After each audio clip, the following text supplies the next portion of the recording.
안녕하세요. 초보자 코딩 조딩입니다. 오늘은 wgen에 대해서 설명을 해드리려고 해요. 총 명칭은 월스테인겐이라는 소리로, wgen은 기존의 dcgen과 cgen에서 특정한 조건에서 수령을 못하는 문제점이 있었는데 그 문제점을 개선한 모델이라고 보시면 됩니다.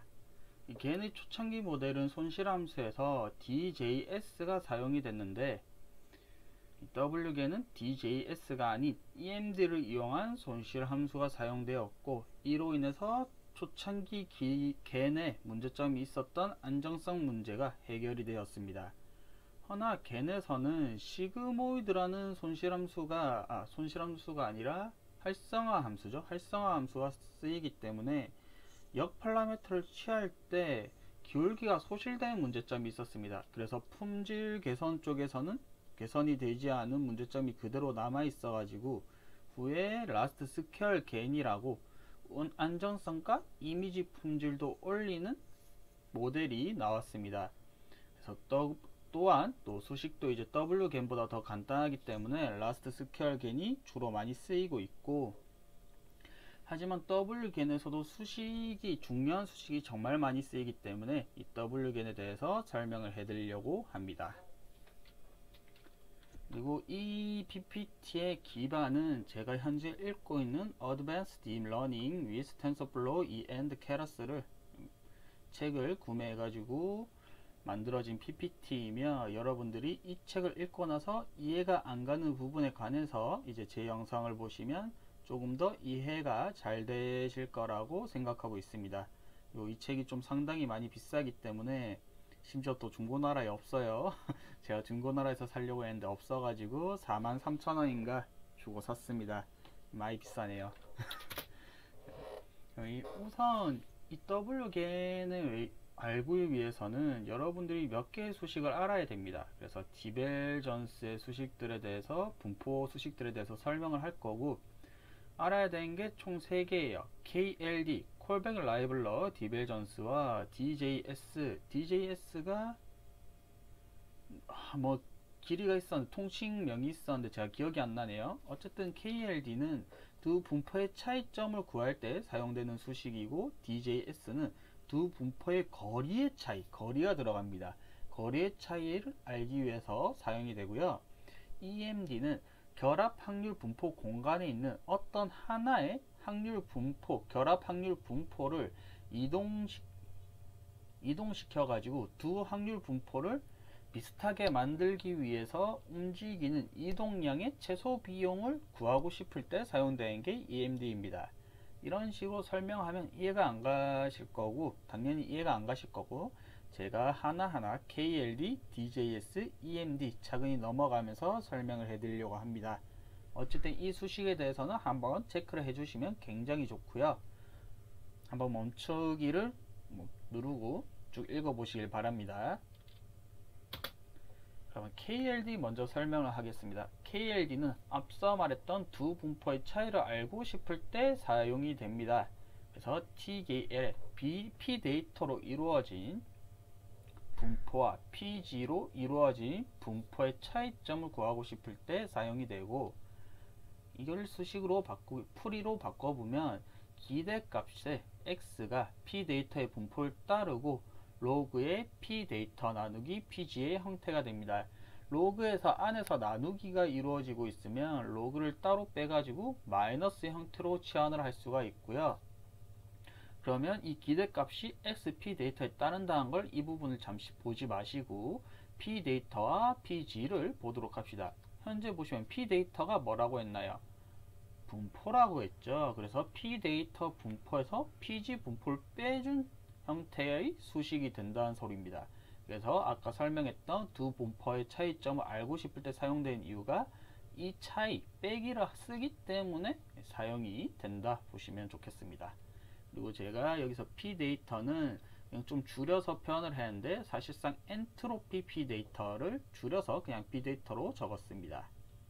그래서 엔트로피가 무엇이냐? 일단 엔트로피 기호는 h를 사용을 하고 있으며, 어떠한 사건에 대해서 정보의 기대값을 알고 싶어서 사용이 됩니다. 그래서 쓸 때는 HP, P는 뭔가 어떠한 사건이고 이 사건에 대해서 정보의 기대값을 알고 싶다 해가지고 H를 씌워준 거고요.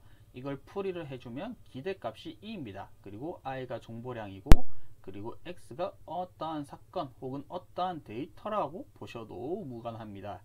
그래서 IX 정보량 먼저 설명을 해드리면 IX는 로그의 1 나누기 PX가 되는데 이 PX는 확률을 뜻합니다. X가 일어났을 때 그 X가 일어날 확률을 뜻하는데 한번 예를 들어서 설명을 해볼게요.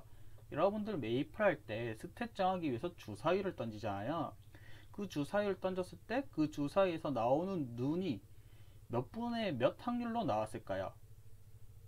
6분의 1이겠죠. 주사위를 한번 던졌을 때 1이 나왔을 확률이 6분의 1이고 2가 나왔을 확률이 6분의 1이고 3이 나올 확률이 6분의 1이고 4가 나올 확률이 6분의 1이고 결국 가서 6이 나올 확률도 6분의 1이죠. 그래서 x가 어떠한 값이 나왔을 때 거기에 나올 확률은 6분의 2라는 소리가 됩니다. 그래서 이 부분을 주사위의 값으로 정보량을 구하기 위해서 주사위의 값을 넣었어요. 그래서 x가 주사위의 어떠한 값을 뜻하고 그러면 이걸 좀 풀이해 보겠습니다.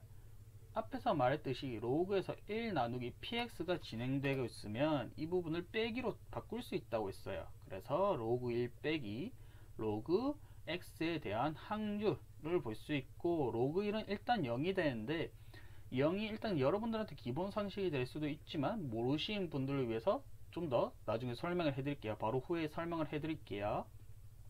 어쨌든 로그 1은 0으로 바뀌게 되고 로그 px에서 px가 어떤 주사위를 던졌을 때 x라는 값이 나올 확률이니까 6분의 1이 되겠죠. 1도 6분의 1이고 2도 6분의 1이고 3도 6분의 1이니까요. 그래서 마이너스 로그 6분의 1이라는 형태값을 갖게 되고 이 6분의 1을 소수로 바꿔버리면 0.16이라는 값이 나오게 됩니다. 그래서 마이너스 로그 0.16인데 이걸 뭐 스칼라로 바꾸기 위해서는 여기서 로그를 풀어줘야 되는데 귀찮으니까 안 했습니다. 이거 계산기를 사용해야 되거든요. 그래서 이렇게 주사위를 던졌을 때 나올 수 있는 그 확률의 정보값은 마이너스 로그 0.16이라는 값을 이렇게 구할 수 있습니다. 그리고 여기서 아까 제가 설명했던 로그 안에서 나누기가 이루어지면 빼기로 바꿀 수 있고 만약에 곱하기라면 얘들은 플러스로 바꿀 수 있어요. 이건 발견이라고 보시면 좋겠습니다. 그리고 로그 1이 왜 어째서 0이 되는가 아까 설명했듯이 로그 1이 0이 되는 게 있었는데 이 로그라는 게 x의 어떠한 b의 제곱이 있어요. 그리고 이 값이 a라는 스칼라 값이 나왔습니다. 스칼라는 자연수라는 뜻이에요. 그래서 이 값을 로그로 a 로그로 바꿔주려면 이 x가 밑에 있는 값이 밑값이 되고 b가 자연수가 되게 됩니다. 그래서 로그 xa는 b라고 표현을 할 수가 있고 그럼 아까 로그 1이었잖아요. 그럼 a를 1로 바꿔주면 되겠죠. 그러면 b는 로그의 밑이 x가 되고 지수가 1이 되는 형태가 취하게 되는데 그럼 이 부분을 다시 돌려 보냅시다. 로그를 없애버리고 x를 다시 보내줄게요. 그럼 x의 비승은 1이 되겠죠. x의 비승이 1이 되기 위해서는 어떤 조건이 있어야 될까요? x가 1이거나 혹은 b가 0이어야겠죠. 5의 0승은 1이고 6의 0승도 1이고 7의 0승도 1이니까 그러면 결국 b는 0값을 가지게 됩니다. 그래서 로그 1은 뭐다? b는 0이다. 그러니까 0이 들어가게 된 겁니다. 그래서 이렇게 로그 1은 0인 이유도 설명을 해드렸고 정보량에 대해서도 설명을 해드렸으니까 이번에는 기대값에 대해서 설명을 해드려야겠죠. 그래서 기대값에 대해서 설명을 해드릴게요. 여기서 이 IX의 기대값은 무엇인가? 예를 한번 들어보겠습니다. 여러분들이 메이플로 전사를 키우려고 해요. 근데 제가 여기서 오타를 냈네요. 전사가 아니라 마법사라고 합시다. 왜냐하면 마법사가 STR을 제한으로 뒀어야 됐거든요. 그래서 메이플을 마법사로 키우려고 해요. 그래서 마법사를 키우기 위해서는 주사의 눈이 힘이 STR이 4가 떠야 됩니다. 이게 왜 그런지는 저도 아직 모르겠어요. 그냥 인터넷에서 떠도는 말이었었는데 지금 뭐 주사위 돌리는 스탯이 없어져서 딱히 알아보지는 않았지만 옛날에는 마법사를 만들려면 힘이랑 대기 4, 4씩 나오고 그리고 인트가 10이 나왔어야 했거든요. 그래서 어쨌든 그래서 주사위를 이제 던져가지고 STR이 4가 떠야 되는데 이게 해보니까 주사위를 계속 노가다로 굴리면서 맞추는 게 이게 재미가 없어요. 이게 진짜 이 주사위만 시작하는데도 1시간 넘게 걸린 친구도 있거든요. 원하는 스탯이 안 나와가지고.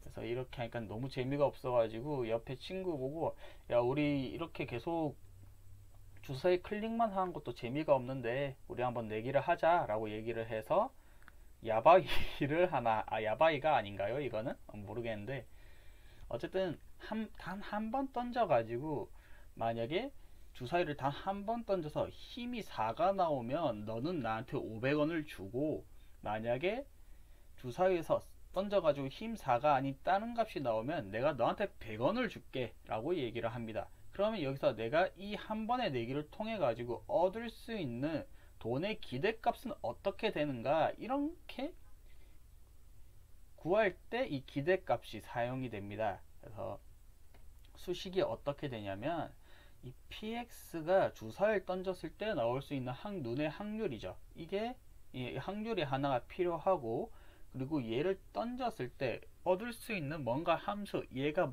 이러한 수가 나와서 내가 얻을 수 있는 함수가 되겠죠. 그래서 x가 4일 경우 px는 500이라고 보시고 그리고 x가 뭐 4가 아닌 그 외의 값은 마이너스 100원을 얻는다고 보시면 되겠죠. 그러면 한번 기대값을 구해봅시다. 여기서 또 실수를 하나 넣었었는데 여기서 i를 빼야 됩니다. i는 빼고 e는 x라고 보시면 되고요. 제가 좀 오탈자가 많았네요. 죄송합니다. 이 i는 빼고 e의 x라고만 보시고 e의 x가 px가 알고 싶었을 때 시그마 fx x 어떠한 수가 나왔을 때 거기서 나올 수 있는 값의 함수와 곱하기 확률을 곱해준 형태가 기대값입니다. 그래서 확률은 6분의 1이죠. 그리고 총 나올 수 있는 가지수가 6개죠. 1, 2, 3, 4, 5, 6이니까 주사위 눈에서 나올 수 있는 확률이 1, 2, 3, 4, 5, 6 총 6개니까 6분의 1이죠. 그래서 얘들을 다 6분의 1로 바꿔주고 그리고 여기서 x가 1, 2, 3, 4, 5, 6을 다 뜰 수 있기 때문에 x가 1이 주사위가 1이 떴을 때 확률이 아니죠. 함수와 그리고 2가 떴을 때의 함수, 3이 떴을 때의 함수, 4가 떴을 때의 함수, 5가 떴을 때의 함수, 6이 떴을 때의 함수를 구하면 되겠죠. 그러면 일단 주사위가 1이 떴었을 때 여기서 저는 100원을 줘야 되죠. 그래서 마이너스 100을 넣어줍니다. 그래서 마이너스 100을 넣어주고 그리고 참고로 여기선 다 6분의 1을 곱하고 있기 때문에 6분의 1을 밖으로 끄집어내 줄 거예요. 그래서 6분의 1이 밖으로 나오는 형태가 되었고 근데 여기서 6분의 1이 두 번 쓰였네요. 이 부분 그냥 지금 당장 좀 수정 좀 하도록 하겠습니다. 죄송합니다. 좀 몇 군데를 많이 손을 좀 봐야겠네요. 이때 새벽이어 가지고 제가 정신이 나갔나 봅니다. 이걸 주고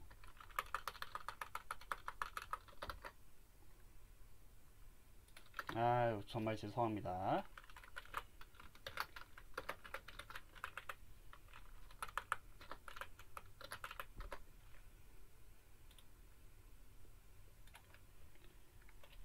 다시 고쳤고 여기 보시면 6분의 1씩 다 곱해준 형태가 되고 있죠. 그래서 6분의 1을 밖으로 꺼집어내주고 f1이 함수가 주사위 눈이 1이 나왔을 땐 제가 100원을 줘야 되죠. 그래서 마이너스 100원으로 해주고 마이너스 100을 적어주고 f2가 나왔을 때 주사위가 2가 나왔을 때 또 제가 마이너스 100원을 줘야 되고 f3이 나왔을 때 제가 또 마이너스 100원을 줘야 되죠.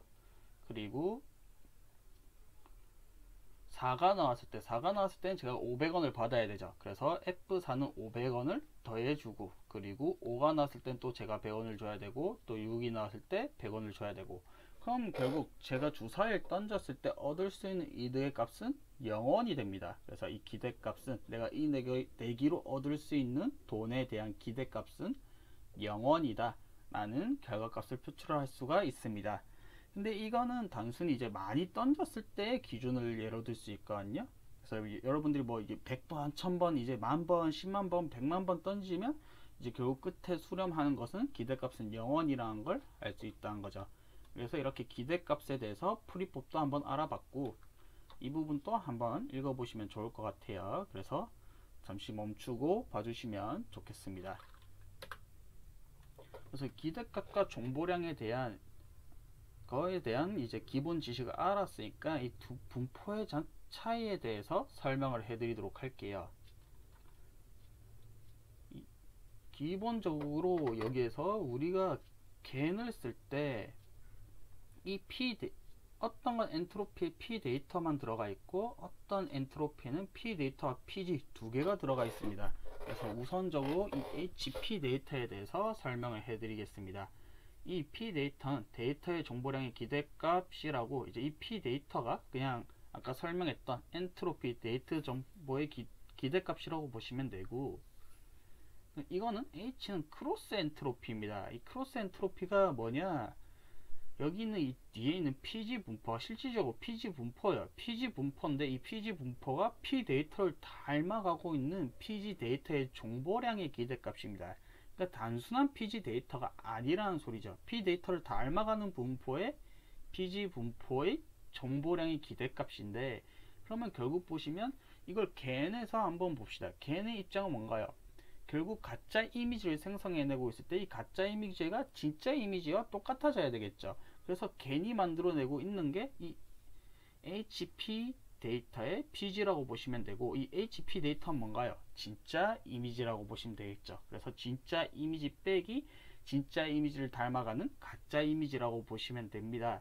근데 이게 문제가 생긴 게 뭐냐면, 그냥 KLD를 써버리면 얘들은 그냥 분포의 차이점을 알아내기 위한 수식이기 때문에 이 P 데이터에서 PG와 이 DKL에서 거꾸로 바꾼 PG에 대해서 P 데이터는 값이 다르기 때문에 사용하기가 힘듭니다. 그리하여서 나온 것이 DJS로 분포 간의 거리 함수거든요. 그래서 KLD는 실제로 겐에서는 사용이 되지 않고 있다. 왜냐? 서로 바꿨을 경우 얘의 값은 같지 않는 거리 함수가 아니기 때문이다 라는 걸 알 수 있기 때문이에요. 그래서 DJS에 대해서 설명을 해드리도록 하겠습니다. 이 DJS는 두 분포 간의 거리의 차이를 알고 싶을 때 사용이 됩니다. 그러니까 DKL은 거리가 아닌 그냥 차이였죠. 그냥 빼기였는데 얘들은 거리의 차이점이에요. 그럼 이걸 거리의 차이점을 분포를 통해서 알려면 어떻게 해줘야 될까라고 생각을 해보니까 전에 썼던 DKL을 끌고 오기로 합니다. 근데 DKL에서 얘네 둘을 차이점이 다르니까, 얘 상태가 다르니까 이 두 개를 더해주는 형태를 취하기로 합니다. 그래서 DKL에서 P 데이터 플러스 PG의 나누기 2의 형태가 되는데, 여기 보시면 이게 분모잖아요. 얘를 풀어주면 결국 분모가 되는데, 이 두 분포를 더해가지고 나누기 2를 해준 걸 분모로 다 통일해 줬어요. 1을 통해 가지고 DKL의 PG와 P 데이터의 공통점을 만들어 줬고, 그리고 얘들도 P 데이터에 관한 DKL과 PG에 관한 DKL을 또 두 개를 더해주기 때문에 마지막 최종적으로 또 나누기 2분의 1을 형태로 취한 걸 볼 수 있습니다. 그래서 일단 안에 있는 DKL 그리고 P 데이터 플러스 PG의 나누기 2의 형태를 좀 풀이해 보도록 할게요. 이걸 풀어보면 기대값 X의 분포가 P 데이터를 따를 때 이 로그에서 이 나누기는 뭔가요? 분모에서 나누기 2를 해주니까 분자의 곱하기 2로 취급을 해주면 되겠죠. 그래서 2P 데이터가 되고, 그리고 나누기 P 데이터 플러스 PG의 형태가 된 걸 볼 수 있습니다. 그리고 전에서 아까 설명했듯이 로그는 안에서 나누기를 취하고 있으면 빼기로 바꿀 수 있고, 그리고 여기선 곱하고 있기 때문에 더하기로 바꿀 수 있겠죠. 그래서 풀어주면 X가 P 데이터에 따르고 있을 때의 기대값이 로그 2 플러스 로그 P 데이터 마이너스 로그의 P 데이터 플러스 PG라고 보시면 되겠죠. 그래서 이 기대값을 풀어주면 얘가 섹토리얼이었나요? 섹토리얼에서 P 데이터 X 곱하기 이게 세토리얼이 아닐 수 있는데 그냥 제가 세토리얼이라고 말을 할게요. 그래서 세토리얼 곱하기 로그 2 플러스 로그 p 데이터 마이너스 로그 p 데이터 플러스 pg의 형태가 된다. 그 다음에 뒤에 있는 이 파란색 걸 한번 풀어보면 얘들은 똑같이 그대로 풀어줬어요. 앞에 있는 거랑 똑같이 풀어줬고, 결국 바뀐 건 뭐냐, 이 p 데이터가 pg로 바뀌었다는 것만 알면 되겠죠. 그래서 결국 최종적으로 1번과 다른 건 얘가 로그가 p 데이터가 아닌 pg의 형태가 됐고, 그럼 이거에서 두 개를 더해주고 나누기 2분의 1을 해준 게 거리 차 있죠. 거리의 차이라고 두 분포의 거리 차이인 DJS가 나온다는 거죠. 그래서 실제로 이렇게 다 풀어보니까 2의 팩토리얼 PG의 X 로그 2G 플러스 뭐 이런 식으로 다 나온 걸 볼 수 있어요. 이 부분을 그냥 풀었었다고 보시면 됩니다. 1번과 2번을 더한 다음에 2분의 1을 취한 형태라고 보시면 됩니다. 그리고 잠시만요. 이 로그 2가 로그 2랑 로그 2랑 더해져서 2 로그 2가 될 거고, 이거 2분의 1을 곱해준 걸 까먹었네요. 얘는 그냥 로그 2가 될 텐데, 이 부분은 제가 계산 실수를 했네요. 여기 앞에 2분의 1이 안 곱해졌습니다. 이 부분 좀 주의를 하시고, 이 두 분포의 합을 통해서, 그러니까 아까 이거는 제가 설명했듯이 p 데이터와 pg를 더해 가지고 나누기 1을 해서 얘네들 DKL의 분모를 통일을 해준 거죠. 똑같이 만들어주고, 그 다음에 p 데이터에 관해서 pg에 관해서 이제 더해줬으니까 이것도 이제 2배로 늘어났으니까 나누기 2분의 1을 통해서 최종적으로 거리 함수가 p 데이터의 pg 그리고 DJS의 pg, p 데이터의 대칭 관계가 이루어지는 수식이 완성이 되었습니다. 실제로 이제 pg를 앞으로 보내고 p 데이터를 뒤로 보내도 얘들이랑 똑같은 수식이 나온다는 얘기죠. 당연하죠. 어차피 1번, 2번이 1번이 된 거고 1번이 2번이 돼서 그냥 똑같이 2번 플러스 1번이 된 형태가 되니까 어쨌든 대칭 관계가 이루어진 거잖아요. 그래서 DJS가 걔네 손실 함수로 쓰여 왔습니다. 근데 아까 초반에 말했듯이 W겐에서는 EMD라고 다른 걸 쓰는데 ears move distance였나? 거리였거든요. 이동 거리였거든요. move distance 해가지고. 그래서 이게 실제로 DJS는 안정성이 떨어져서 이제 이 EMD를 방식을 사용하게 되었습니다. 그래서 EMD를 설명을 해드릴 건데 EMD가 조금 많이 어렵습니다. DKL과 DJS가 어려웠는데 EMD까지 이해하려니까 머리가 많이 아프시죠? 그래서 댓글로 달아주시면 제가 최대한 설명을 해드리도록 할게요. 이 EMD라는 게 예를 들어서 질량이 있고, 그리고 그 거리를 통해 가지고 이 질량이 이동되는 거리의 최소값을 구하는 방식이 EMD입니다. 여기서 imp라는 게 있는데 이 imp가 한인데 한이 이해가 안 가실 수 있어요. 그래서 여기서 밑에 적어두었습니다. 이 글이 너무 많아서 읽기 힘들 텐데 제가 그림으로 나중에 다시 한번 더 표시를 해드릴게요. imp란 이것에 대해서 설명을 하려면 이제 하계와 상계에 대해서 알아야 되는데요.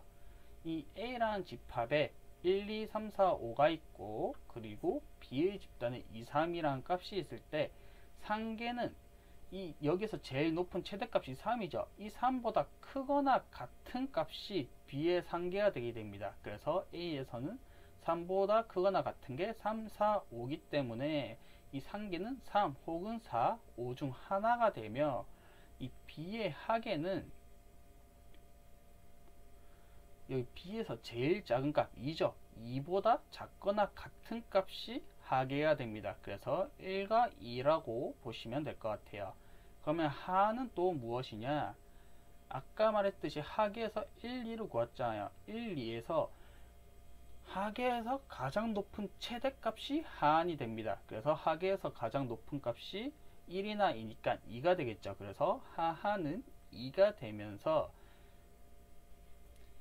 B의 하는 2가 되는 거고, 서퍼라고 또 있어요. 서퍼는 이제 상한이라는 값으로 상계에서 가장 낮은 최소값, 그러니까 3, 4, 5 중에서 3이 제일 낮으니까 3이 상한이 되게 됩니다. 그래서 여기서 사용되는 한이라는 것은 현재 여기서 최소값이라고 생각을 하시면 굉장히 편하실 거예요. 그래서 이 부분에 대해서 이해가 안 가실 테니까 그림판을 통해서 좀 제대로 설명을 해드리도록 할게요.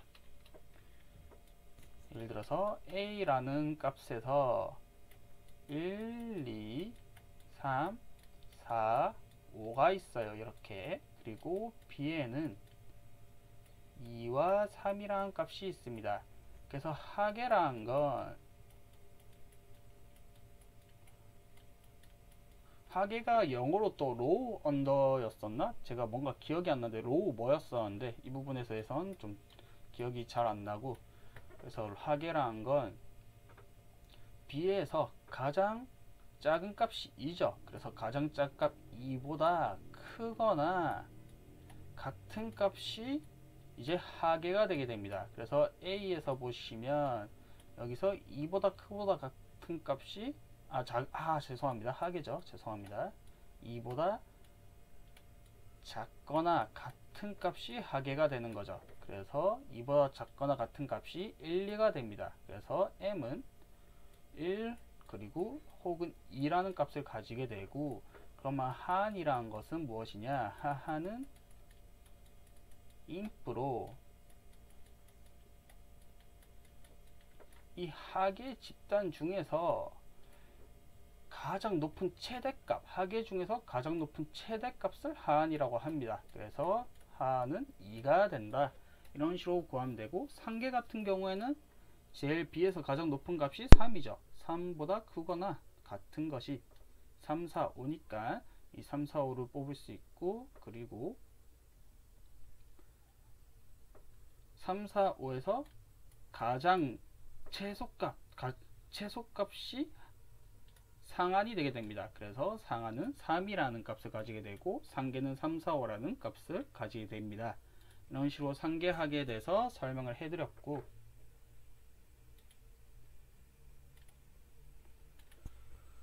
그러면 이 상계하계에 대해서 알으셨으니까 이 수식을 한번 이해를 해봅시다.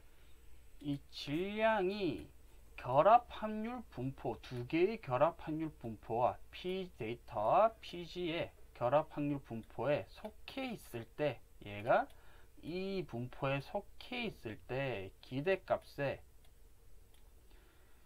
거리, 얘는 거리죠.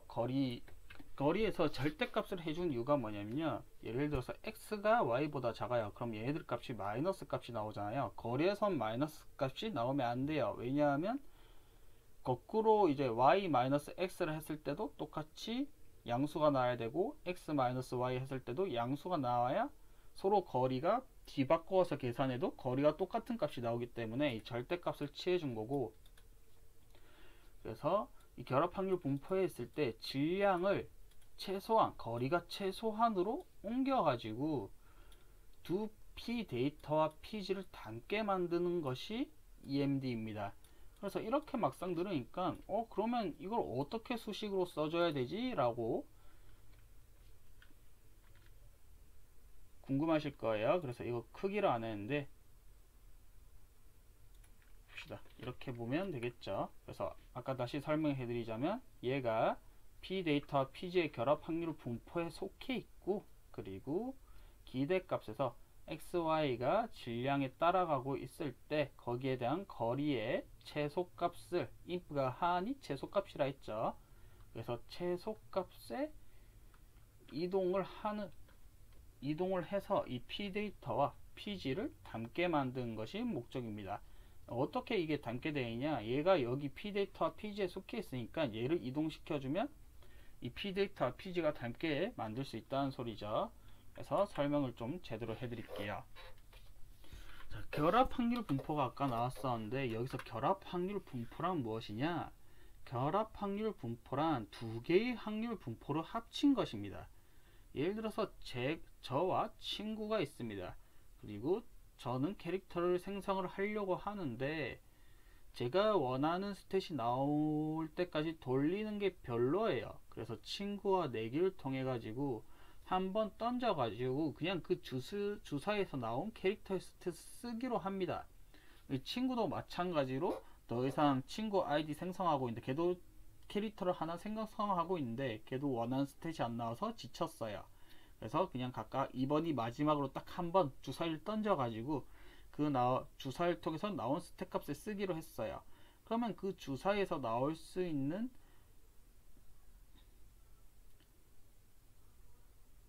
확률이 이제 확률 분포입니다. 그래서 x가 보면 x가 주사위의 눈이에요. 여기는 근데 제가 좀 수정을 해야 될 것 같아요. PPT 부분에 또 문제가 있네요. 좀 새벽에 만들다 보니까 정신이 나갔나 봅니다. 이게 내가 나올 합이고 확률 분포고, 여긴 제대로 썼나? 여긴 내화라고 썼네요. 잠시만요. 정신이 좀 많이 나갔네요. 보기에 슬라이드 쇼. 그래서 여기 보시면 내가 나올 주사위의 확률 분포는 1이 나올 확률이 6분의 1이고 2가 나올 확률이 6분의 1이고 아까 똑같아요. 그 확률 분포입니다. 그게 px가 확률 분포라고 보시면 돼요. 그래서 6분의 1이죠. 친구도 똑같아요. 친구도 신이 아닌 이상은 주사위를 한번 던졌을 때 다 동일하게 6분의 1 확률이 뜨겠죠. 그럼 결합 확률 분포는 무엇이냐? 확률 분포를 이제 두 개를 동시에 적용을 시킨 거예요. 그래서 나와 친구가 던져가지고 나올 주사위의 결합 확률의 분포예요.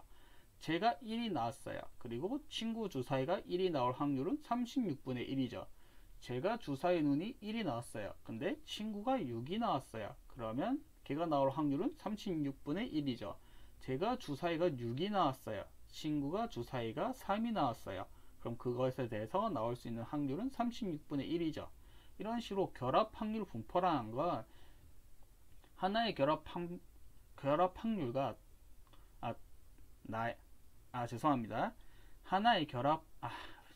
하나의 확률 분포와 그리고 또 다른 확률 분포를 합친 게 결합 확률 분포이다. 그러니까 여기서 나오는 질량이라는 건 여기 중에서 얘가 속해 있는 어떤 거를 이쪽으로 옮겨 가지고 여기 나의 확률 분포와 친구의 확률 분포를 똑같이 만드는 게 EMD의 목적이라고 보시면 편합니다. 그러면 이 거리 최소값을 어떻게 구할 것이냐? 이 최소거리가 이게 문제란 말이에요. 일단 알았긴 알았는데 그러면 실제로 이렇게 다 동일시하지 않죠. 주사위처럼 다 6분의 1처럼 공통적인 확률은 아니고, 예를 들어서 제가 무단 횡단을 하고 있어요. 무단 횡단을 하고 있는데 차에 차일 확률이 높을까요? 아니면 자동차에 차이지 않을 확률이 높을까요? 확률이 다르죠. 그것처럼 이제 그렇게 넘어가 버리면 확률이 이 주사위 눈처럼 동일시하지 않고 다 뒤죽박죽이기 때문에 사실상 이거 구하는 게 굉장히 많이 어렵습니다. 그래서 이렇게 한번 봤었을 때 얘들이 질량이에요. 얘들 크기가 질량이고 이 사이가 거리예요. 그래서 갱 같은 경우는 가짜 데이터를 진짜 데이터처럼 보여줘야 되니까 확률 분포를 어떻게 해야 돼요? 얘랑 똑같이 만들어 줘야 되죠. 그래서 실제로 한번 이 PG 데이터를 이동시킬 때 질량과 거리를 곱해 가지고 거기에 대한 최소값을 통해서 걔를 이동시킨다는 뜻입니다. 예를 들어서 얘가 이동할 수 있는 PG는 어디 있나요? 여기 분포로 이동할 수 있고 여기 분포로 이동을 할 수 있죠. 근데 여기도 또 오타가 있네요. 킹받네. 좀 새벽에 정신이 많이 나갔나 봅니다. 이 새벽 4시까지 만드던 거여가지고 정신이 많이 나갔네요.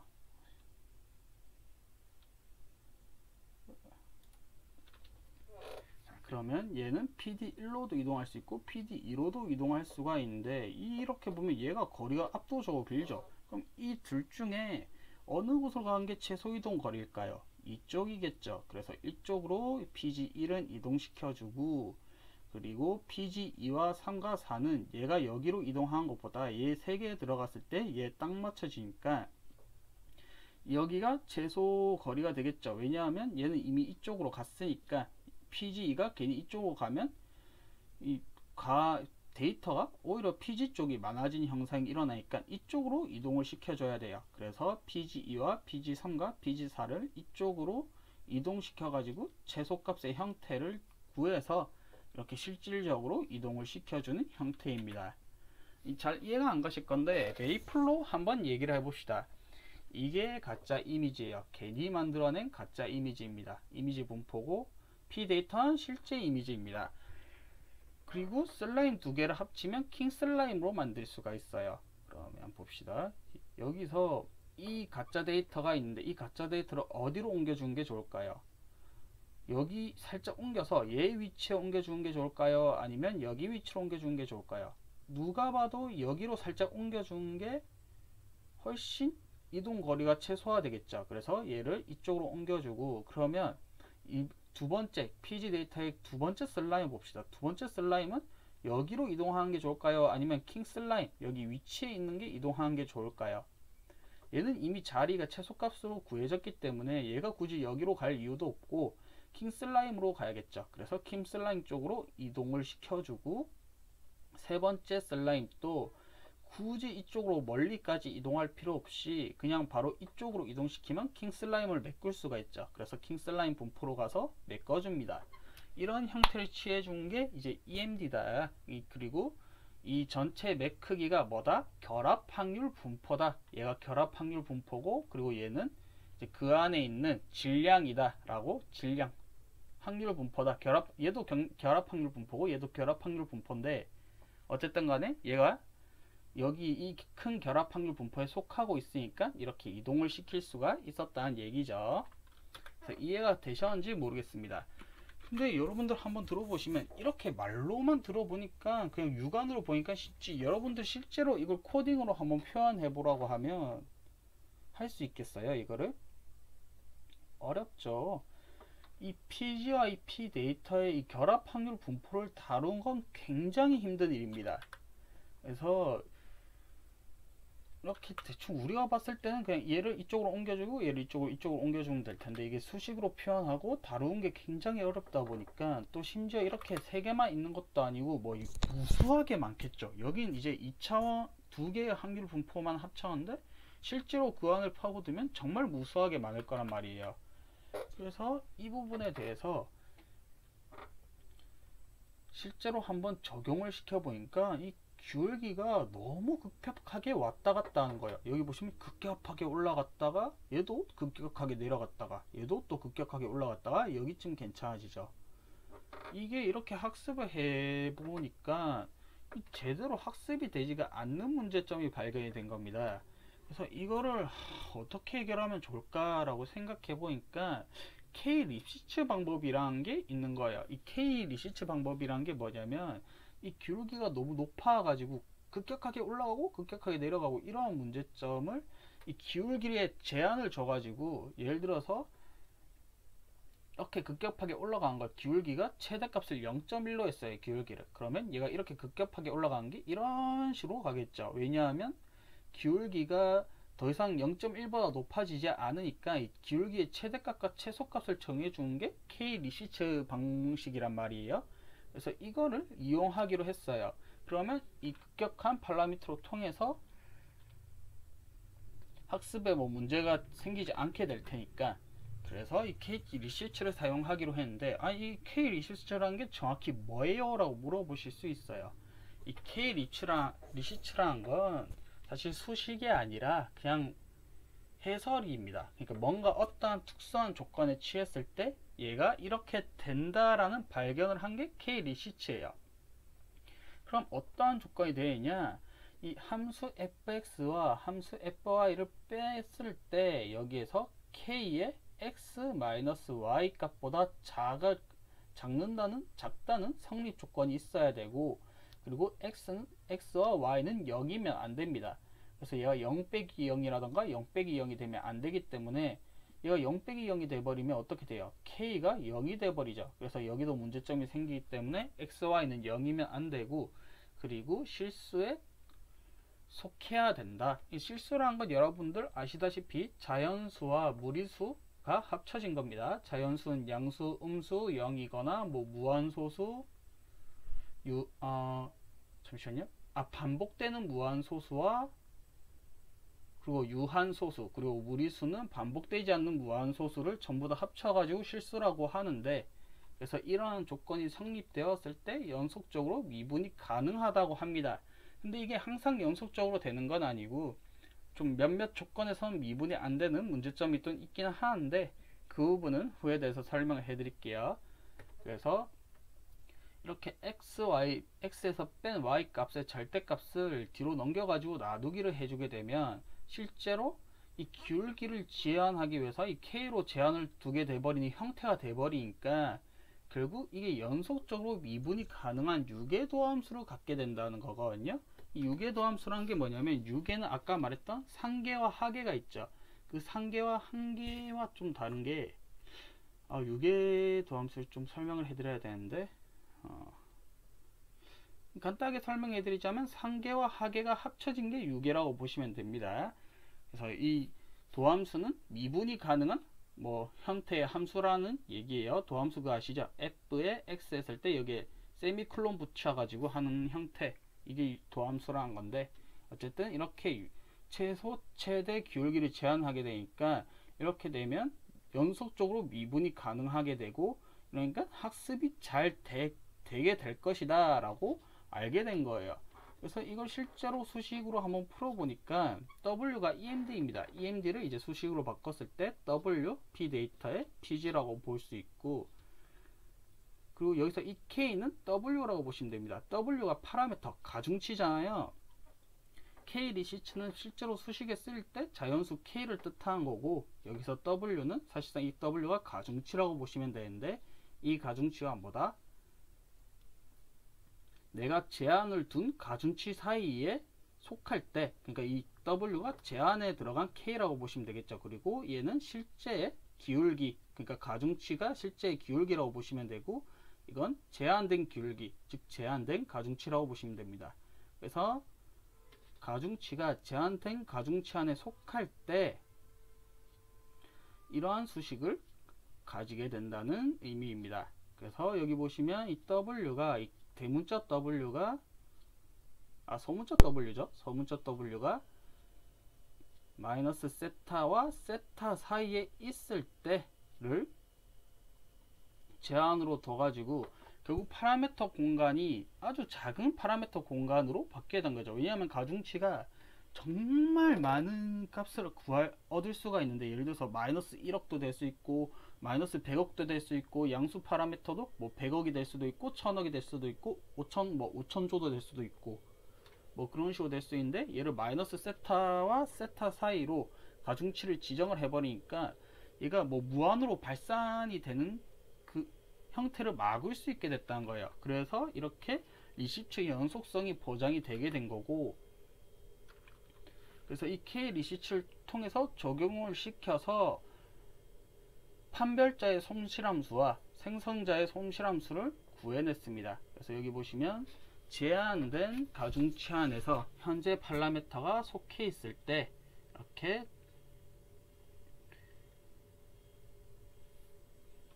앞에 마이너스를 붙여주고 더해준 형태를 볼 수 있습니다. 그리고 생성자의 손실함수는 실제 데이터를 안 넣고 가짜 데이터만 넣잖아요. 그래서 가짜 생성자만 통해 가지고 이렇게 손실함수를 구하고 있는데 그럼 좀 궁금한 게 있는데요. 여기에서는 플러스가 됐고 여기선 마이너스가 되는데 왜 여기 판별자 손실함수에서는 앞에 이 마이너스가 붙고 얘는 플러스가 붙나요? 그리고 또 왜 손실함수, 생성자의 손실함수는 또 얘는 또 왜 마이너스가 앞에 붙나요? 라고 물어보실 수 있어요. 자, 이걸 제가 설명을 해 드릴게요. 이걸 그냥 적용시켜 버리면 손실함수에 대해서 제대로 적용이 안 되게 됩니다. 이 DWX는 실제 데이터가 들어간 거죠. 그래서 이 DWX가 판별자가 판단했을 때 최고로 나올 수 있는 값이 뭐예요? 1을 반환하게 되죠. 그래서 얘를 그냥 적용해 버리면 얘가 1이 돼 버리고, 그리고 생성자를 넣었을 때 얘는 이제 W에는 좀 특이하게 0을 합숙하지 않고 마이너스 1을 합숙하게 돼요. 그래서 이것도 잠시만요. 요거 설명이 좀 이상하네요.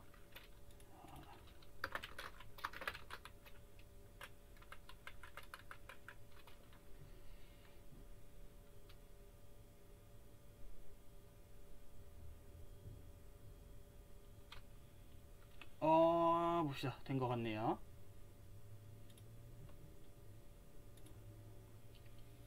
그래서 여기 보시면 얘는 실제로 1을 반환하게 돼버리고 얘는 마이너스 1을 반환해 버리게 되죠. 그러면 1 빼기 1이 돼버리니까 그냥 이 값을 사용해버리면 손실함수가 이 값이 나오게 되죠. 근데 판별자 입장에서 한번 생각해봐요. 판별자 입장에서 난 제대로 분류했는데 이 손실함수가 크네? 2라고 뜨네? 그럼 내가 잘못한 건가? 해가지고 막 이상한 값으로 가게 되겠죠. 손실함수는 최소한 값을 갖게 돼야 자신이 이제 올바르게 하고 있구나라는 걸 이제 인식을 하게 되는데, 얘가 이렇게 써버리면 내가 지금 제대로 하고 있는데 잘못하고 있구나라는 걸 인식하게 돼버리니까, 그걸 막기 위해서 얘가 1을 반환하니까 여기에 마이너스 1을 곱해서 마이너스 1이 나오게 하고, 그리고 생성자를 판단했을 때, 그러니까 생성자가 만든 가짜 이미지를 판단했을 때 얘는 마이너스 1을 반환하니까 그냥 더해버리자. 그러면 얘는 1에서 마이너스 1이 곱해져 가지고 마이너스 1이 될 거고, 얘는 반환한 게 마이너스 1이니까 결국 최종적으로 가지게 되는 값은 마이너스 2가 되겠죠. 그럼 어때요? 손실함수에서 가장 낮은 값을 가지게 되죠. 그래서 이게 올바른 손실함수의 값이 되기 때문에 여기서 마이너스 1을 곱하고 얘는 그냥 더해줬다. 그럼 생성자의 손실함수도 마찬가지예요. 생성자의 손실함수는 얘가 학습을 할 때는 가짜 데이터를 넣을 때 판별자한테 1로 학습하게 하거든요. 그래서 가짜 데이터를 넣었을 때 얘가 최대로 반환할 수 있는 값이 1이 되겠죠. 그럼 그냥 1을 반환하게 돼버리면 생성자의 손실함수가 1을 받았어요.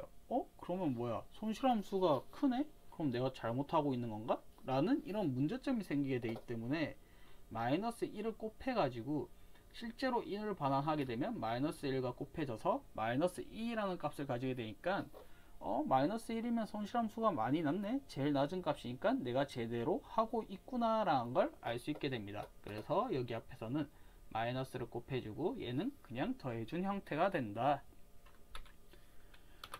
그러면 여기서 DKL과 DJS, 여기까지는 이제 EMD에 대해서 설명을 해드렸고, EMD에서 K-리시츠도 이제 적용이 되고 있다. W겐에선 K-리시츠도 적용이 되고 있다라는 걸 배웠고, 그러면 왜 어째서 DKL과 DJS에서는 괜히 문제점을 가지고 있고 EMD에서는 어째서 문제점을 가지지 않는가에 대해서 한번 이해를 시켜드려야겠죠. 왜 어째서 DJS와 DKL은 사용을 못하는가 한번 예를 들어 보겠습니다.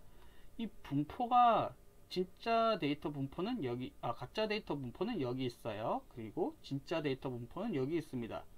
그럼 지금 여기 보시면 진짜 데이터 분포와 가짜 데이터 분포는 전혀 서로 연관점이 없어요. 그래서 아까 말했듯이 그냥 걔네서 DJS가 문제점이 생겨나는 게 이 두 분포가 전혀 비슷한 곳이 없으면 수렴을 못한다는 문제점이 일어난다는 거였거든요. 그래서 이걸 한번 제가 이때까지 배워왔던 DKL과 DJS와 EMD를 이 사항에 대입을 해보도록 하겠습니다. 그래서 대입을 해봤을 때 DKL에서 P데이터와 PG를 한번 넣어 볼게요. 그래서 DK를 풀어보면 이러한 형태값을 가지게 되고, 그럼 P데이터 분포일 때 지금 알아보고 있으니까 P데이터가 X는 뭔가요? 알파죠. 그래서 여기서 얘가 알파일 때 가지는 Y 값이 1.0입니다. 얘가 1.0이니까 얘가 1이 되고, 그리고 로그 P 데이터에서 얘가 또 가진 값이 1이죠. 1이 되고, 그럼 가짜 데이터가 여기에서는 어디 있나요? 가짜 데이터는 X 여기 알파가 될 때 가짜 데이터는 0입니다. 그래서 0이 들어가게 돼요. 그럼 로그에서 1 나누기 0을 넣게 되면 어떻게 되나요? 무한대로 확산을 하게 되죠. 그래서 DKL은 겐에서 전혀 수렴을 하지 못하는 문제점이 일어난다 라는 걸 알 수가 있었고, 반대의 경우로 PG와 P데이터를 넣어볼게요. 아까 맨 처음에 말했다시피 DKL은 분포의 차이기 때문에 얘들이 서로 바꿔주면 다른 값이 나오게 돼요. 근데 여기서는 좀 같은 값이 나왔는데 이건 그냥 우연찮게 이렇게 같은 값이 나온 거고, 실제로는 같은 값이 안 나오게 되겠죠. 그래서 실제로 넣어보니 PG에서는 이제 X가 0일 때를 구해봐야겠죠. 그래서 여기에서 보면 P데이터 여기서 또 계산 실수가 있었네요. 여기선 P데이터가 아닌데 PG죠. 여기 보시면 PG의 X가 0일 때 얘가 가진 값이 1이죠. 그래서 얘는 1값이 됩니다. 그리고 로그 안에서 PG가 X가 0일 때 얘가 가진 파라미터 값은 1입니다. 그래서 1이 나오게 되고, P 데이터가 X가 0일 때 P 데이터 실제 데이터는 어디 있나요? 없죠. 여기서 PG는 실제 데이터 파란색이 어디에도 안 보입니다. 그래서 0이 되게 되죠. 그래서 똑같이 로그 1 나누기 0의 형태가 되니까 얘는 또 뭐냐? 양의 무한대로 발산하게 됩니다. 그래서 DKL은 전혀 맞지가 않았고, 그래서 겐에서 DJS 거리 차이, 두 분포의 거리 차이 함수를 사용을 했는데, 그럼 얘들도 한번 풀어보겠습니다. 실제로 풀어보면 이렇게 값이 나오겠죠. 그리고 이 기대값을 풀어보면 시그마가 나오게 됩니다.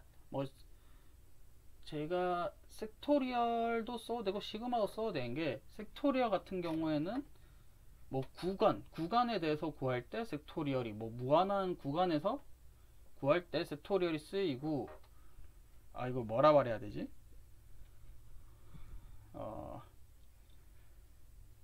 끝이 없는 공간이라고 해야 될까? 좀 많이 어렵네요. 시그마는 셀 수 있는 수일 때 시그마를 하고, 그리고 섹토리얼은 이거 있죠, 그 S자 같은 경우에는 셀 수 없이 무수히 많을 때 그 무수히 많은 공간에서 그 구간을 정해 가지고 셀 때 섹토리얼이 사용이 됩니다. 그래서 뭐 이 부분은 이제 시그마 쓸지 섹토리얼 쓸지는 이제 그렇게 사용이 되는 거고, 그래서 어쨌든 간에 여기서 px 데이터가 x가 여기서 보시면 x는 알파죠. 그래서 얘는 1값이 갖게 됩니다. 그래서 얘는 1이 되고, 여기서 로그에서 p 데이터 x가 알파일 때 얘는 1이 되죠. 그래서 얘도 1이 그대로 들어가게 되고, 여기선 p 데이터 플러스 pg가 됩니다. 그래서 p 데이터 분포는 당연히 1이 되게 되고, 얘는 0이겠죠. 여기에는 pg가 안 보이니까, 그래서 플러스 0이 돼서 분모는 1이 됩니다. 그래서 분모는 로그 1이 되고, 여기서 나누기 2가 있는데 이것도 제가 실수를 했네요. 죄송합니다. 이거 좀 고치도록 할게요.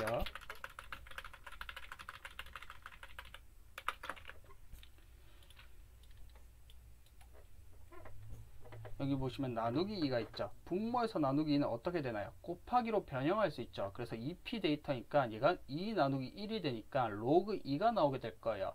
그래서 1 곱하기 로그 2가 되고, 그리고 여기서 시그마 곱하기 2분의 1 형태가 나오게 되고, 그 다음에 여기서는 pg를 구하게 되죠. pg는 어떻게 되나요? pg는 x가 0일 때죠. 0일 때 얘는 1의 값을 얻게 되니까 얘는 1이 나오게 되고, 여기서 똑같이 얘는 1이 되고, 얘는 0이 되고, 얘는 1이 되겠죠. 그리고 나누기 2를 해주고 있으니까 분모 나누기 2를 앞으로 당겨주면 분자 곱하기 2가 되겠죠. 그래서 1 곱하기 2가 돼서 얘는 2의 형태가 되고, 2 나누기 1은 2니까 결국 로그 2가 나오게 됩니다.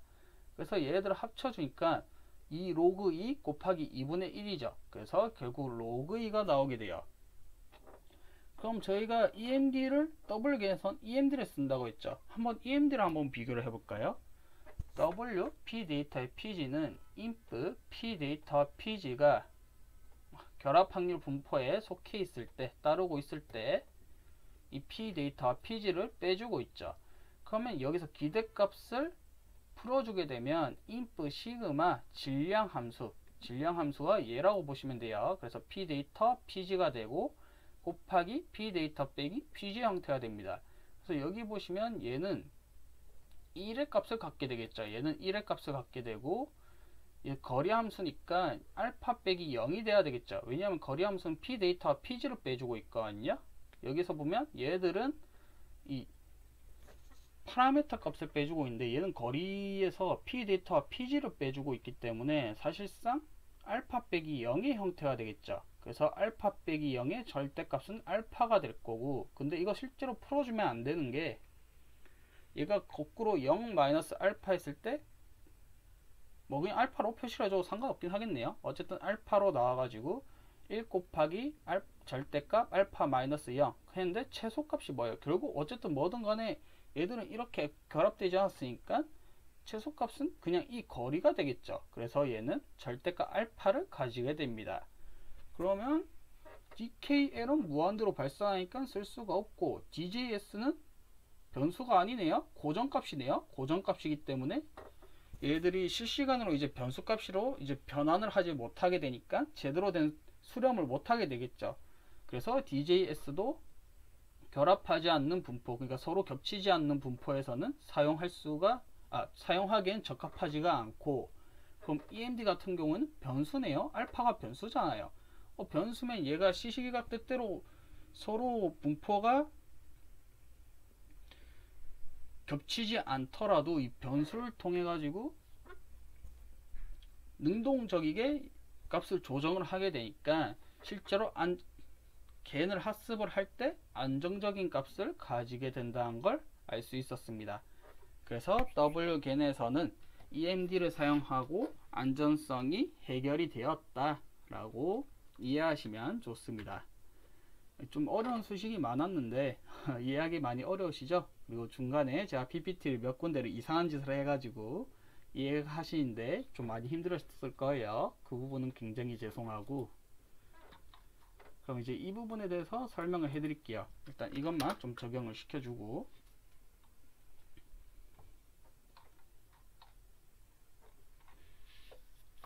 일단 결과부터 보여드리도록 하겠습니다. 근데 결과가 드라이브 연결이 오래 걸리네요.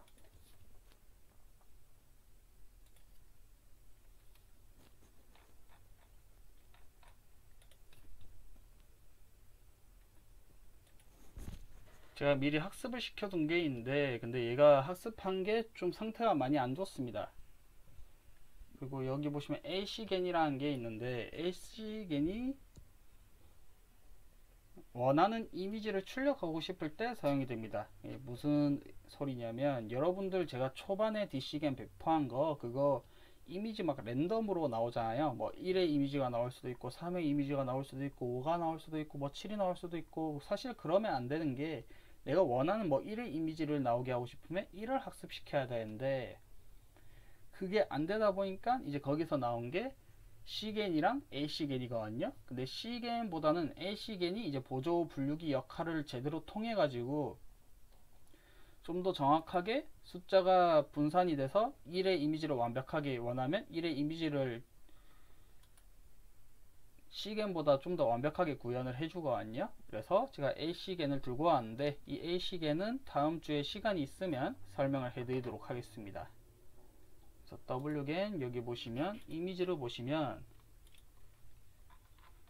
얘가 23,000번 밖에 학습을 못했는데 이러한 형태로 볼 수 있는데 알아보기 힘들죠. 이게 일단은 모델 면적으로 보면 이미지를 가끔하게 만들어 준 건 안정성이 있는 건 W겐이 맞습니다. 근데 얘가 학습하는데 굉장히 오래 걸려요.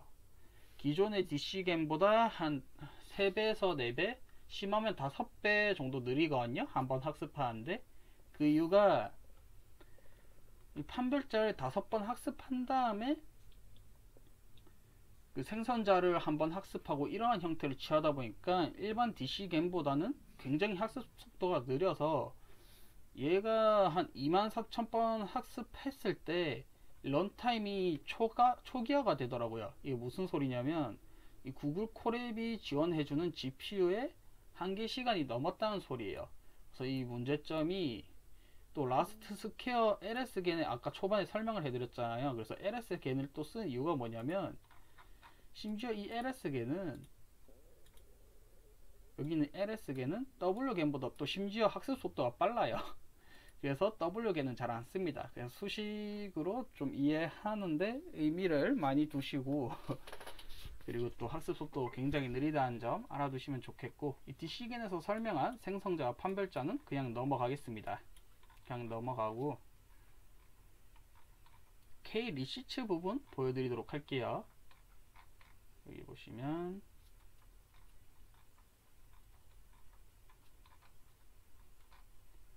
여기 보시면 K 리시츠 있죠. K 리시츠가 언제 적용이 되느냐, 판별자가 학습을 할 때 사용이 됩니다. 그래서 학습자가 총 합습을 하고 나서 나올 때 여기 보시면 마이너스 클립 밸류를 주고 있죠. 이게 자른다는 뜻이거든요. 이 가중치가 클립 밸류보다 작거나 클 경우, 만약에 작으면 마이너스 클립 밸류로 바꿔주고, 클립 밸류보다 클 경우 가중치를 클립 밸류로 바꿔줍니다. 그래서 이런 식으로 해서 다시 재설정을 줘가지고 이렇게 K 리시트를 적용을 시켜주고 있거든요. 그래서 판별자에서는 이렇게 적용을 시킨 걸 볼 수 있고, 그리고 여기서 리얼 로스와 페이크 로스를 두 개를 더하기 때문에 0.5를 곱해준 형태를 볼 수 있습니다. 그리고 얘가 또 W 워스테인 개인이 또 느린 게, 얘가 판별자가 5번 학습을 하고 생성자를 1번 학습하거든요. 그래서 여기 보시면 n크리틱만큼 반복한다고 돼 있죠. 이 n크리틱이 반복하는 게 여기까지인데, 이게 판별자입니다. 판별자까지 이렇게 n크리틱만큼 학습을 시키고, 그 다음에 어드베셀리얼 적대자를 학습시키고 있죠. 정확히는 겐을 생성자를 학습을 하고 있으니까, 얘가 한 번 학습했을 때 DC겐은 이미 3번, 4번 정도 학습을 했습니다. 그래서 학습 속도가 굉장히 느려가지고 좀 구글 콜앱으로 얘가 안정화되면서 학습한 걸 확인을 할 수가 없어요. 그래서 좀 그 부분이 굉장히 많이 아쉬워서, 여러분들도 실제로 돌려보시면 23,000번이 최대 학습하는데 한계일 겁니다. 뭐 여러분들이 구글 콜앱에서 뭐 서비스를 지원해가지고 뭐 24시간인가 뭐 계속 돌려대는 거 있던데, 뭐 그런 거를 이제 유료화 해가지고 사용한 거 아닌 이상 W겐으로는 좀 제대로 된 하기는 힘들다 라는 걸 좀 알아두시면 좋을 것 같습니다. 그래서 그래도 배포는 해드릴 거고, 여기 보시면 이게 실제로 이거는 49네요 이게 제가 중간에 끊어서 그러는데, 로스 값이 이렇게 막 폭증할 때가 있을 거예요. 이게 그것 때문입니다. 아까 설명했던 결합 확률 분포에서 다루는 게 많이 힘들어요. 그래서 그나마 이제 이렇게 K 리시트로 적용이 돼 가지고 무한대로 뻗지 않아서, 나중에는 결국 수렴을 했을 때 0 값을 이제 왔다리 갔다리 하거든요. 그리고 ACC도 0.5 값을 왔다리 갔다리 하고요. 그래서 나중에 좀 한 10,000번대인가 1000번대인가 보시면 얘들이 이제 좀 안정적으로 로스가 왔다 갔다 하는 걸 보실 수 있어요. 그래서 막 이렇게 막 마이너스 1000 단위까지 넘어갔다고 이거 잘못 학습되고 있는 건가 라고 오해는 하지 마시고, 한 1000번까지 지켜보시고, 저는 제대로 됐거든요. 제대로 됐기 때문에 여러분들 이거 그냥 컨트롤 F6으로 적응을 시키면 잘 됩니다. 이거 왜냐하면 뭐 특별하게 바뀐 게 없으면 잘 되고. 여기까지 한번 워스테인 겐에 대해서 설명해 드렸습니다. 그리고 다음 주에는 AC 겐에 대해서 보조 분류를 통해 가지고 원하는 숫자 이미지를 생성할 수 있게, 저는 이 AC 겐을 통해 가지고 이미지 만들어낸 걸 0, 1, 2, 3, 4, 5, 6, 7, 8, 9, 0, 1, 2, 3, 4, 5 이렇게 순서대로 이제 카운트 되게 만들어 줬는데, 실제로 이제 0 만들고 싶으면 0 만들어도 되겠죠. 이렇게 0을 만들어 내라고 하면 이제 0을 만들어 낼 거예요. 그래서 그걸 해준 역할이 AC 겐이고, 다다음 주는 라스트 스퀘어 겐에 대해서 설명을 해드릴 거고, 그 다음에 다음 주는 아니죠 다다음 주인가? 다음 주네요. 다음 주는 AC 겐, 다다음 주는 라스트 스퀘어 겐. 그러면 3주 뒤에는 인포겐이라고 인포겐이 있거든요. 인포겐은 없나? 내거 지금? 잠시만요. 인포겐 뭐 이미지 만들어낸 거 없니? 여기 있네요. 인포겐은 이걸 4번까지 합습을 했는데, 여기 보시면 얘들이 굵기가 다르거든요. 인포겐은 원하는 특성을 이제 그려낼 수 있는 역할을 해줍니다. 그래서 잠재 코드라고 하는데, 그냥 이때까지의 라스트 스퀘어 겐도, 나중에 알려줄 라스트 LS 겐도 그렇고 W 겐도 그렇고 DC 겐도 그렇고, 얘들은 그냥 이미지 그 노이즈를 통해 가지고 그냥 만들어 줬잖아요. 그래서 얘들이 막 여러 가지로 뒤엉켜 가지고 사실상 특성을 뽑아내기가 굉장히 어려웠습니다. 그래서 그거를 특성을 뽑아낸 이미지를 그려내기 위해서 만들어낸 게 인포겐이고, 그걸 잠재 코드로 이용을 합니다. 이 잠재 코드라는 게 여기에서는 일단 전 잠재 코드를 두 개로 뽑아내는데 하나는 굵기였고 그리고 잠재 코드 두 번째 게 기울기였거든요. 그래서 얘가 1이 보면 얘가 좀 빳빳이 세울 수 있는 1을 이미지를 생성해낼 수 있고 그리고 잠재 코드를 좀 큰 값으로 주면 오른쪽으로 흰 1을 만들 수가 있고 그리고 그 잠재 코드를 낮게 줘버리면 얘가 반대쪽 좌측으로 휘어진 숫자 1을 생성을 해냅니다. 그리고 또 다른 잠재 코드의 값을 키우면 얘는 굵기가 굵어지고 그리고 좀 중간 값으로 주면 굵기가 이렇게 뭐라 말해야 되죠? 좀 덜 굵은 이미지를 출력을 해주는 거죠. 그래서 이 인포겐이 굉장히 대단한 게 뭐냐면 뭐 사람을 학습시켰을 때 이렇게 특성을 뽑아내버리면 이미지를 만들 때 사람 웃고 있는 얼굴이라던가 혹은 긴 머리라던가 짧은 머리라던가 혹은 뭐 코가 큰 코라던가 작은 코를 가지고 있다던가 뭐 여러가지 사람의 특성을 가진 이미지를 사람 얼굴을 생성을 해낼 수 있다는 굉장히 큰 장점을 가진 인포 이미지를 생성을 해낼 수 있다는 거거든요. 그래서 인포겐 한번 배우면 와 이게 이렇게 되네 라고 진짜 감탄을 금치를 못합니다. 그래서 빨리 인포겐을 가르쳐 드리고 싶지만 그 이전에 라스트 스퀘어 겐이랑 A식에는 일단 배워야 되는 거기 때문에 그거 먼저 넘어가고 나중에 인포겐을 가르쳐 줄 수 있는 날을 제가 기다리도록 하겠습니다. 그럼 여기까지 하도록 하고 이만 가보겠습니다. 안녕. 보시면 여기 나온다. C타임 런타임 연결되어 있지만 활용하고 있지 않다. 이건 그냥 활용하지 않다는 거구나. 초과됐다는 줄. 안녕.